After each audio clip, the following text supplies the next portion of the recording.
নারীদের নিরাপত্তা চাচ্ছি আমরা।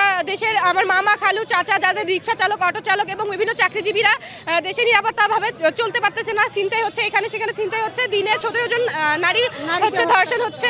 তো এইভাবে আমাদের দেশের নিরাপত্তা চলে যাচ্ছে। বাংলাদেশের নিরাপত্তা কোথায়? বাংলাদেশের নিরাপত্তা চাই আমরা, ধর্ষকদের মৃত্যুদণ্ড চাই এবং সন্ত্রাসমুক্ত বাংলাদেশ চাই।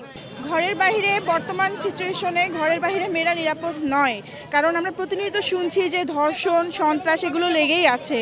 আমরা মেয়েদের জীবন নিরাপত্তা চাই এবং আমরা সন্ত্রাসমুক্ত বাংলাদেশ চাই। এই জুলাই আগস্ট অভ্যুত্থানের পরে এই বাংলাদেশে কোনো ধর্ষণ খুন গুম রাহাজানির কোনো জায়গা হবে না। মায়ের সহজাতকে কিভাবে ধর্ষণ করতে পারে এই ধরনের চিন্তা ভাবনা কিভাবে মাথায় আসে? আমরা তাদের সর্বোচ্চতম বিচার চাই এবং ধর্ষকের কোনো রকম কোনো স্থান আমাদের সমাজে হবে না, হবে না, হবে না।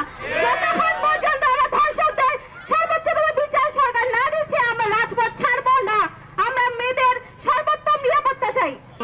গুম, হত্যা, ছিনতাই এবং আমরা কিন্তু দেখেছি যে বেশ কিছু ভিডিও ভাইরাল হয়েছে যেখানে চাপাতি বা অস্ত্র শস্ত্র দিয়ে ডাকাতি করা হচ্ছে। তো এই সমস্ত কিছুর বিরুদ্ধে এবং ধর্ষণের বিরুদ্ধে আমাদের আজকের এই কর্মসূচিটি ছিল।